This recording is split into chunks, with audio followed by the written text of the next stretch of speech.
تو اس رات کو اللہ تعالیٰ نے مبارک بنایا، اور حدیث پاک میں آتا ہے کہ اللہ تعالیٰ اس رات میں ساری دنیا کے لوگوں کی بخشش فرماتا ہے سوائے 5 آدمیوں کی، 5 کے سوا سب اہل ایمان کی بخشش ہو جاتی۔ مشرک، المشرک، پہلا مشرک، دوسرا مشاحن، مشاحن کسے کہتے ہیں؟ دل میں بغض رکھنے والا، کینہ رکھنے والا۔ تیسرا مسبل ازارہ، اپنے پاجامے شلوار چادر کو ٹخنوں سے نیچے تک لے جانے والا، لیکن ایک شرط کے ساتھ کہ وہ تکبر کی وجہ سے ہو، سستی کی وجہ سے ہے، غفلت کی وجہ سے ہے۔ چونکہ جب آپ نے ایک مرتبہ اس کے بارے میں بات کی تو حضرت ابوبکر صدیق نے کہا یا رسول اللہ، میری چادر، عرب چادر باندھتے تھے جیسے ہمارے پنجاب کا لباس چادر تھا، اب وہ کم ہو گئے، ہماری تو بزرگ عورتیں بھی اور مرد بھی سب چادر باندھتے تھے، شلوار کا تو کسی کو پتہ ہی نہیں ہوتا تھا ہمارے بچپن میں۔ یہ تو پھر آہستہ آہستہ جب تعلیم آئی تو شلوار دیہاتوں میں بھی اور شہروں میں عام ہو گئی۔ تو اگر وہ اس لیے لٹکا رہا ہے کہ طبیعت میں تکبر ہے، پھر اس وعید کا وہ حقدار ہے۔ اگر ویسے اس کی نیچے جا رہی ہے تو میرا مالک ایسا، وہ تو ہے ہی رحیم و کریم، ہے ہی رحیم و کریم، ہے ہی رحیم و کریم، صرف شلوار نیچے لٹکانے سے وہ اتنی شدید سزا دے۔ اگر اس کے پیچھے تکبر ہے، پھر ہے یہ، تکبر نہیں ہے تو انشاءاللہ وہ اس سے محفوظ ہوگا۔ تو اپنی چادر کو لٹکانے والا، لیکن بشرط تکبر۔ کتنے ہو گئے؟ عاق لوالدیہ، ماں باپ کا نافرمان، نافرمان ایسا کہ دکھ دینے والا۔ چھوٹی موٹی اونچ نیچ تو ہر بچے سے ہو جاتی ہے، نہیں، جن نے والدین کو ٹکڑے ٹکڑے کر دیا ہو اور ان کو دکھ دے دے دے دے کے ان کا سینہ چیر دیا ہو، چونکہ آپ کہتے ہیں پرزے پرزے کرنا کسی چیز کی، تو اپنے دکھ دے کر، اپنی بدتمیزی کے ساتھ اس نے ماں باپ کا دل زخمی کر دیا ہو، ایک یہ نہیں معاف ہوتا۔ 5واں مدمن خمر، مسلسل شراب پینے والا، مستقل جو شراب کا عادی ہو۔ ان 5 کو مؤخر کر دیا جاتا ہے۔ معافی نہیں ہونے کا مطلب یہ نہیں کہ اللہ تعالیٰ کبھی معاف نہیں کرے گا، معافی نہ ہونے کا مطلب یہ ہے کہ یہ 5 ایسے گناہ ہیں کہ اس کی وجہ سے بخشش رک جاتی ہے۔ اگر وہ شرک سے نکل آئے، وہ کینہ سے نکل آئے، وہ تکبر سے نکل آئے، وہ والدین کی نافرمانی سے نکل آئے، شراب چھوڑ دے، تو ان کی بھی بخشش ہو جاتی۔ جب کوئی توبہ کرے گا فوراً بخشش ہو جائے گی۔ نہ 15 شعبان کی ضرورت ہے، نہ لیلۃ القدر کی ضرورت ہے، نہ بیت اللہ جانے کے ساتھ توبہ کی شرط ہے۔ جہاں بھی وہ بیٹھ کے توبہ کرے گا، جس لمحے میں کرے گا، اسی وقت اس کی توبہ قبول ہوگی اور اللہ اس کے پچھلے سارے گناہوں کو معاف فرما دے گا۔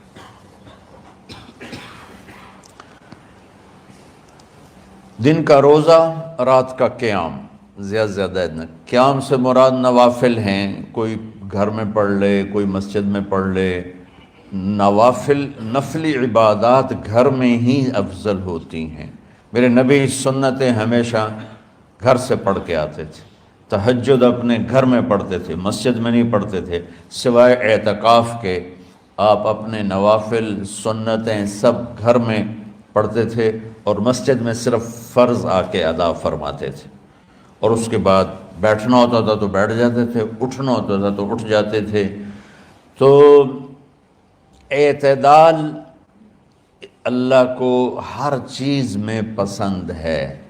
دنیا جو مختصر ہے اس میں کیسے پسند نہیں ہوگا؟ آخرت جیسے معاملے میں بھی اللہ ہم سے کہہ رہا ہے اعتدال امتن وسطا، ایسے عیسائیوں کی طرح ترک دنیا بھی نہ کرو، یہودیوں کی طرح دنیا کے پیچھے نہ پڑ جاؤ، رزق حلال بھی کماؤ، اپنے بچوں کو بھی دیکھو، اپنے فرائض کو بھی دیکھو جو دنیاوی ہیں، اور اللہ سے بھی اپنا معاملہ ٹھیک کرو اور درست کرو۔ بعد کے زمانے میں صحابہ کے بعد سے ہی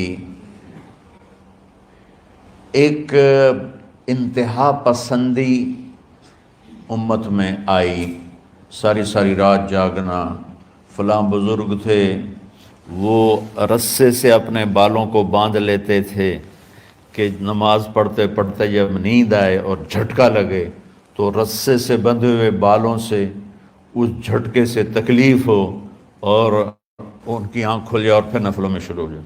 ایک فلاں بزرگ تھے وہ اپنے آنکھوں میں نمک کا سرما لگاتے تھے تاکہ آنکھیں جل جائیں، اس میں وہ جلن پیدا ہو جائے اور نیند اڑ جائے۔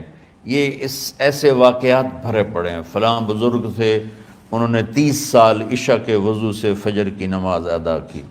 یہ اپنی جگہ پہ بزرگی ہے، لیکن یہ بھائیو یہ دین ہم پیش نہیں کر سکتے۔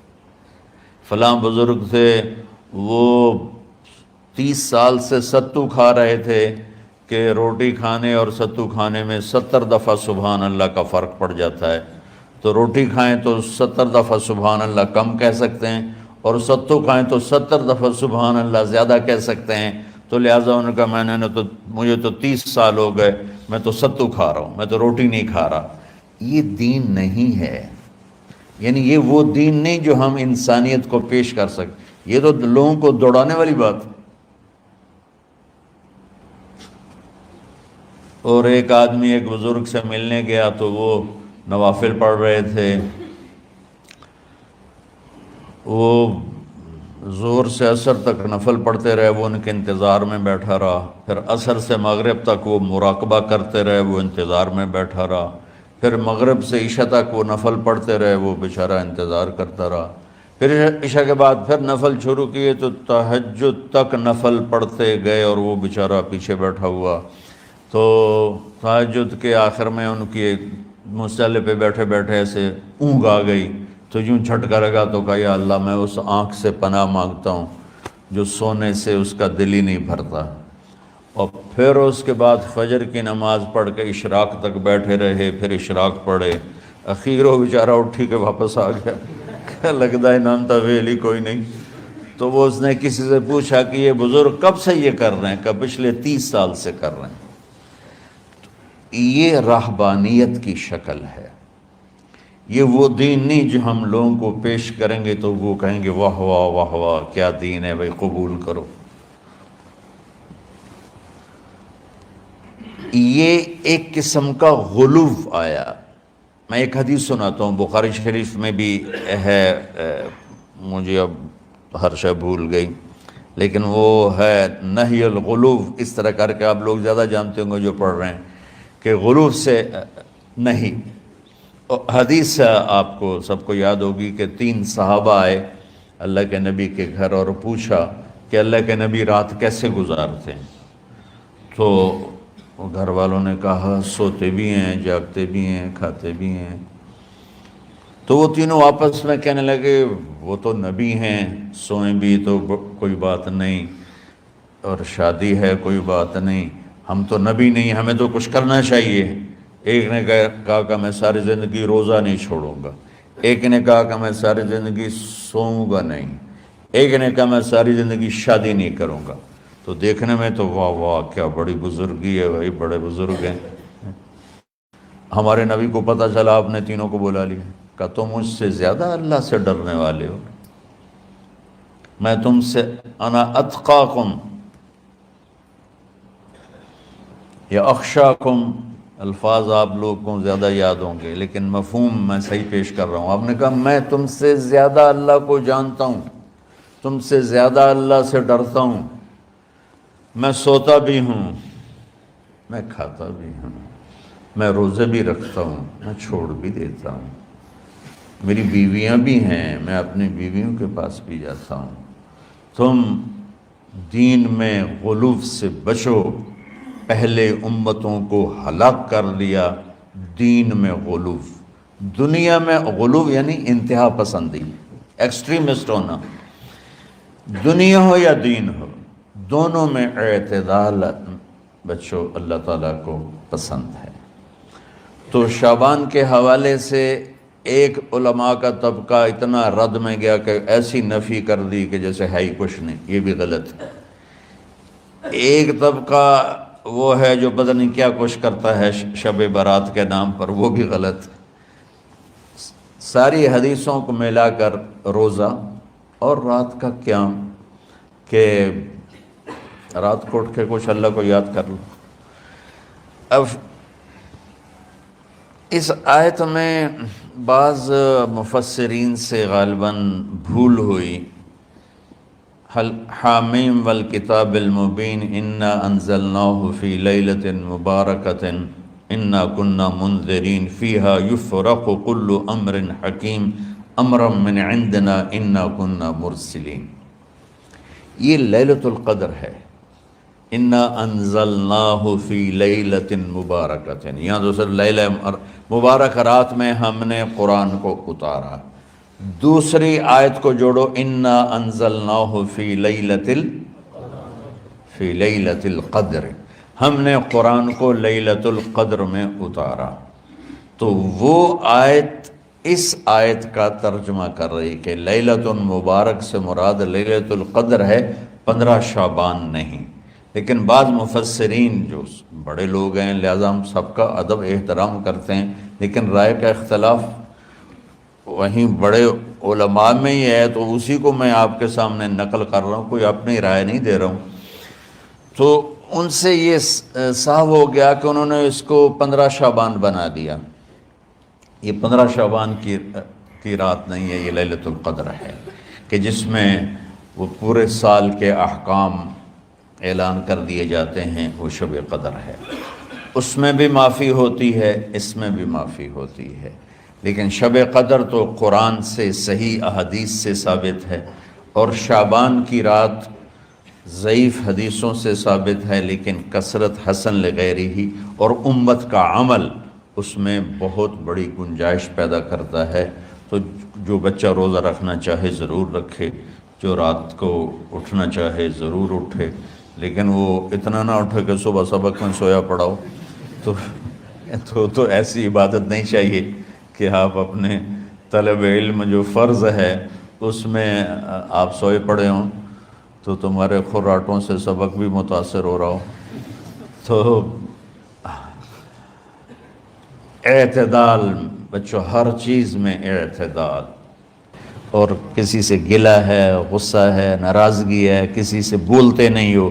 ابھی سے شعبان آ چکا ہے، آپ شعبان سے رمضان کی تیاری شروع فرما دیتے تھے، تو اس کی تیاری کیا ہے؟ وہ دلوں کو صاف کرو، معاف کرو، معافی مانگو، تمہارا قصور نہیں پھر بھی معافی مانگ لو، دلوں کو صاف کرو، اور اللہ سے سخاوت مانگو، کہ اللہ کو سخی بھی پسند ہے اور صاف دل والا بھی پسند ہے۔ تو انشاءاللہ اگر اس طرح آپ کی تعلیمی سرگرمیاں بھی رہیں اور رمضان کا روزہ بھی ہوا اور دل صاف بھی ہوا، تو انشاءاللہ اللہ آپ کے دل کو ایمان اور علم کے نور سے بھر دے گا۔ سارے بچے اس کی نیت کرتے ہو نا؟ اللہم لک الحمد کما انت اہلہ فصلی علی محمد کما انت اہلہ۔ ہمارے اسباب و وسائل میں بہت کمی آ رہی میرے مولا، اپنی قدرت سے اپنے اس ملک کے لیے رزق کا، ہدایت کا دروازہ کشادہ فرما۔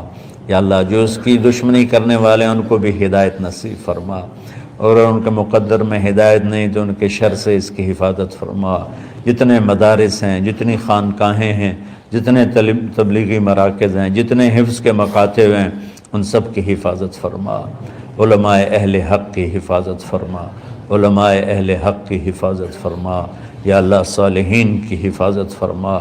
یا اللہ، احفظنا من بین ایدینا ومن خلفنا وعن ایماننا وعن شمائلنا ومن فوقنا ونعوذ بعظمتك من أن نغتال من تحتنا اللهم إنا نعوذ بك من الاغتيال اللهم إنا نعوذ بك من أن نغتال من تحتنا اللهم احفظنا من كل بلاء اللهم احفظنا من كل شر ومن كل بلاء وعافنا من كل شر ومن كل بلاء یا اللہ تو پوری امت پہ کرم فرما رحم فرما یا اللہ پوری امت کا کہ خون کی عزت کی جان کی مال کی بچوں کی بچیوں کی عزتوں کی حفاظت فرما پوری دنیا کے کفر کو ہدایت دے دے پوری دنیا کے غیر مسلموں کو ایمان دے دے امریکہ والوں کو ہدایت دے دے افریقہ والوں کو ہدایت دے دے یورپ والوں کو ہدایت دے دے ایشیا والوں کو ہدایت دے دے آسٹریلیا والوں کو ہدایت دے دے جو تجھے نہیں پہچانتے انہیں اپنی پہچان کرا دے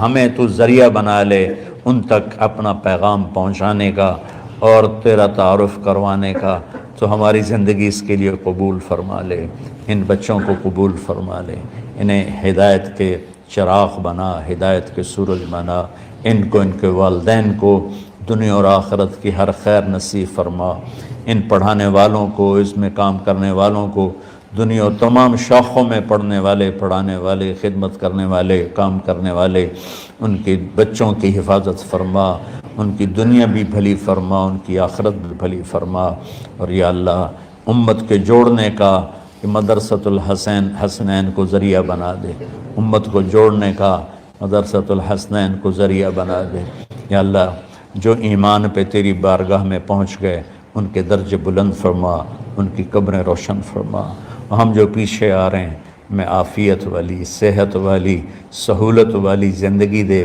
اور ایمان والی موت عطا فرما یا اللہ امراض والی موت سے بچا ہسپتالوں والی موت سے بچا اغتیال والی موت سے بچا عافیت سلامتی والی ایمان کے ساتھ اپنی رضا کے ساتھ ہماری واپسی یا اللہ مقدر فرما یا اللہ جو بیمار ہیں جو بچے بیمار ہیں جو اساتذہ بیمار ہیں یا اللہ میں بھی تیرا حقیر فقیر بندہ بیماری میں چل رہا ہوں ہم سب کو صحت شفا کامل نصیب فرما صحت شفا کامل نصیب فرما یا اللہ صحت شفا کامل نصیب فرما یہ جو نکاح ہوا ہے ان میں بھی یا اللہ جان بین میں برکت نصیب فرما اور محبت نصیب فرما یا اللہ ہم سب سے راضی ہو جا توفنا مسلمین والحقنا بالصالحین غیر خزایا ولا مفتونین انک علی کل شیء قدیر ربنا آتنا فی الدنیا حسنہ وفی الآخرۃ حسنہ وقنا عذاب النار وصلی اللہ تعالی النبی الکریم آمین برحمتک یا